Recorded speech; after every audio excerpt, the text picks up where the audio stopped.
famous man once said, "You don't have to be smart to laugh at a fart, but you'd be stupid not to." Who said that? What does that even mean? Doesn't matter. I said it because he said it, so now he's famous and it's basically being said by one well-known guy and one semi-known internet guy. I'm gonna start again. In this video, we're going to be making some DP and Wolverine para-buddies. But have you ever wondered why Deadpool and Wolverine are such a good combo? Kind of like pineapple and olives on a pizza, or peanut butter and pickles. I mean, on one side you have that smack-talking merc with a mouth that just won't shut the heck up. And then on the other side you've got the cold, stoic, no-nonsense Canadian. Niagara Falls ice wine running through his veins. So, how is it that this unlikely duo can become this summer's bromance of the decade? And also, why do we love superheroes so much? So let's find out while I make some Monkey's Fist para-buddies of this dynamic duo. We are doing a diamond knot core, two-tone Monkey's Fist for this one. And I'm going to start off with a diamond knot being tied towards one end of my cords. And I know this isn't the most clear because of the gloves, but I gotta keep the shtick up, right? As a young boy who used to collect Marvel cards in the 90s, but never really read the comic books, I always wondered what their backstories were. First, let's talk about Deadpool. Okay, you know what? I can't do this with the stupid gloves. Okay, sorry about that. Anyhow, Wade Wilson, a former mercenary with a mouth as sharp as his katanas, diagnosed with terminal cancer. So Wade underwent an experimental procedure that gave him an incredible healing factor, but also left him horribly scarred. Unlike Wolverine, Deadpool's transformation wasn't just physical, it was psychological. And this is going to be the core of our Monkey's Fist. And I'm glad I took the gloves off because this next part would be a real struggle. Now watch closely for this two-tone method. Start with the black cord for the first set of passes. Then the second and third set of passes are made with the red cord.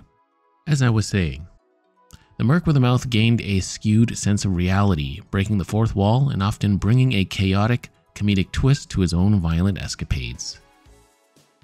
So as a young boy in 1993, I stopped by an arts and crafts store named Dolly's in a small plaza in Scarborough, Ontario, Canada. I came across this store because my mom was working at the bank just next door. I'll never forget opening that first foil pack of Marvel Universe Series 4 cards.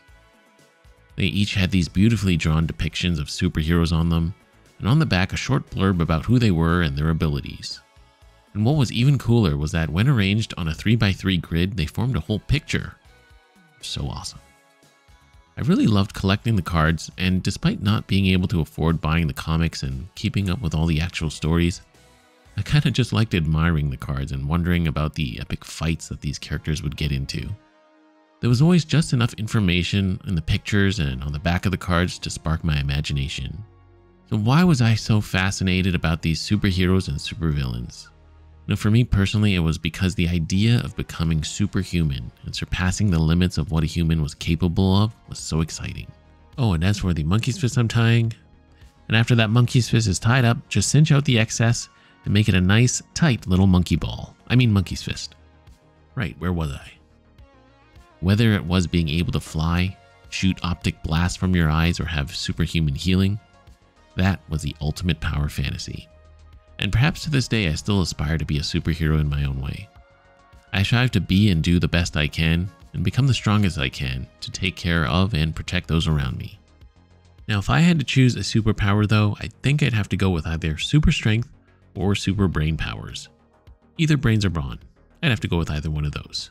Small detail here, and it is optional, but I'm just going to adjust the top strands so that they're both coming out of the same spot on the Monkey's Fist using a lacing needle. As I was saying, then there's Wolverine.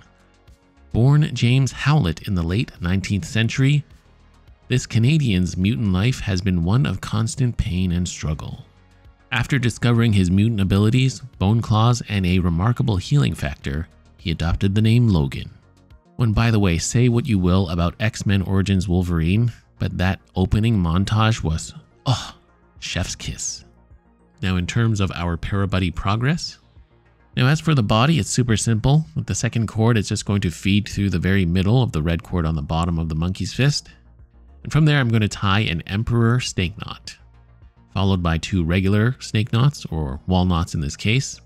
As I was saying, When I think about it, Wolverine might have very well been one of my favorite Marvel characters as a kid. For me, it was the claws. The fact that he had adamantium-coated claws that could pretty much cut through anything was insanely awesome. Also, as a kid, I never realized that his claws cut him every time they go in and out of his hands. Suffice it to say, I found that a bit morbid and disturbing when I learned about that fun fact. Now, Logan's healing factor made him almost immortal, allowing him to live through numerous wars from the American Civil War to World War II. But it wasn't just his healing factor that made him special. It was his indomitable spirit, his raw tenacity, and his adamantium-laced skeleton, courtesy of the Weapon X program, that truly made him the Wolverine. And Wolverine and Deadpool first met in 1994 in Wolverine number 88. That issue saw Deadpool trashing an apartment after failing to get his girlfriend back from her new guy, Garrison Kane. This brought Wolverine into the picture as Kane was his buddy. Awkward. Oh, and for the cute little feet here, we're just going to tie a simple overhand knot for each foot. Now, Wolverine and Deadpool's paths, it's hard to say, crossed multiple times, often leading to explosive encounters. Their first significant clash happened during Deadpool's early days as an assassin, when he was hired to take out Wolverine. In fact, he tried to do it by dropping a piano on him. Now the battle was intense, a clash of raw power versus chaotic agility, but ultimately it ended in a stalemate. To attach a keyring, I'm going back to the well again with a few snake knots, setting the stage for a complicated relationship.